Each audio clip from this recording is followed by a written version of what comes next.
Hello everyone. This is my first video on YouTube. The reason why I am making this video is to respond to some of the claims of atheists about religion and the belief in God.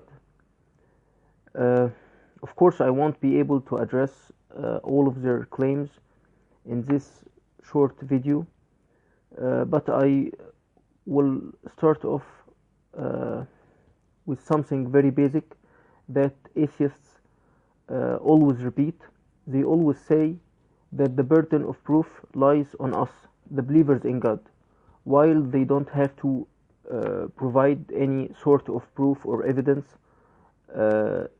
because according to them they are not claiming anything. It's only us who are making the claims. Actually, this is false. This is not accurate or true at all. Because we all thought about this question. We all thought, how did we get here? How did this universe came into existence? We all thought about that. It's a question that is embedded in every single one of us. It's not a question that was originated or initiated or innovated by the theists, the believers in God. It's a question that is embedded in every single one of us. We all thought about this. You don't need anyone to make you think about this question. You already thought about this question on your own, and you already answered or tried to answer this question, whether by claiming that there is a God, or by claiming that there is no God, or by simply saying that you don't know, which is the position of agnostics. Although I believe that some of them are inclined towards the idea of a higher power, or are inclined more towards the idea that there is no God. So they are not exactly in between. But anyways, this is not our topic. So I mean that our atheist brothers and sisters are already making claims as much as we do, if not more. So my advice to my atheist brothers and sisters, please stop using this sentence that the burden of proof lies on the believers on God alone. Please stop using this sentence and abusing it, because it's not true at all.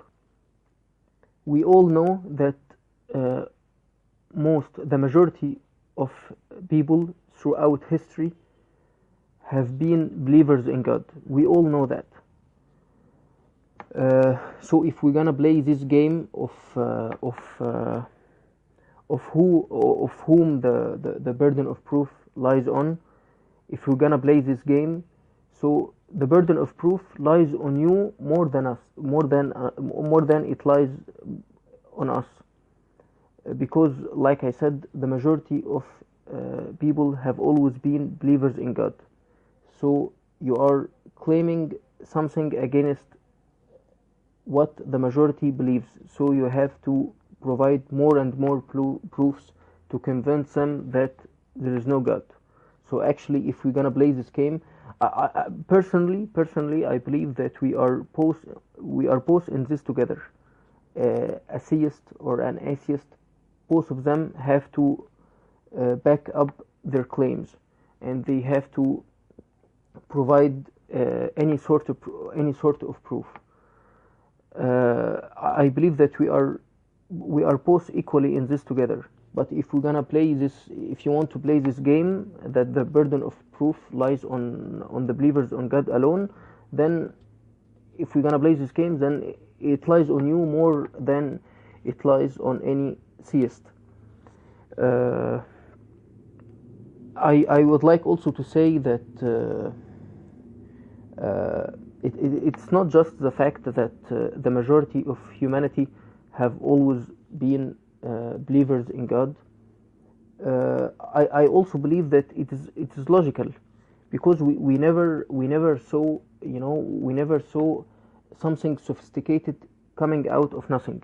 We never saw a Ferrari or a beautiful house being built on its own. We never saw something like that.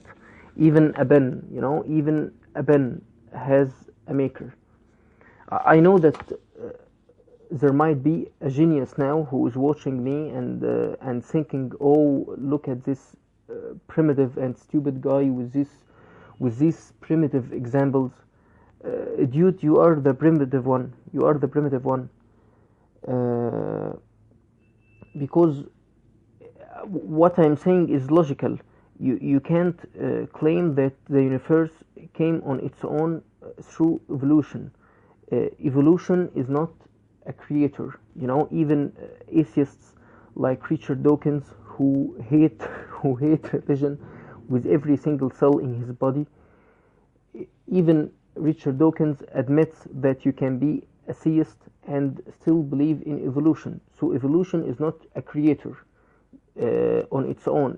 It's just a means of creation. For example, I want to transport something, a bag for example, from one city to another city that, let's say, that is 100 kilometers away from the city where I am now. I used a car to transport this bag from one place, from one city to another, and you could see the traces of a car. So when I ask you who transferred this place from this bag from this city from here to there, you can't just tell me that the car did that on its own. The car is just a means. I could use an airplane instead. I could use a rocket. I could use a bicycle instead. I could use anything, whatever I wanted. But who drove the car? Who fueled the car? Who decided to transport the bag from one place to another? So evolution has never been an answer. You can believe in evolution and you can also believe in God. So evolution is not an answer. So when I tell you that everything has a maker, everything that we can see, everything that we never saw something in our lifetimes, we never saw something that started in our lifetimes and it came out from nothing. We never saw something like that. Any beautiful inventions that we use today has a maker. Any beautiful thing that was innovated has a maker. So why you claim that this beautiful universe that is the most beautiful of all things doesn't have a maker? Why you claim that? The burden of proof also lies on you. You have to tell us why you don't believe that there is a creator for this universe, and evolution, like I said, is not an answer at all. So we are all in this together. Let me know your thoughts about what I'm saying, and I hope this video will initiate respectful and fruitful discussions between all of us. Thank you, and God bless all of you.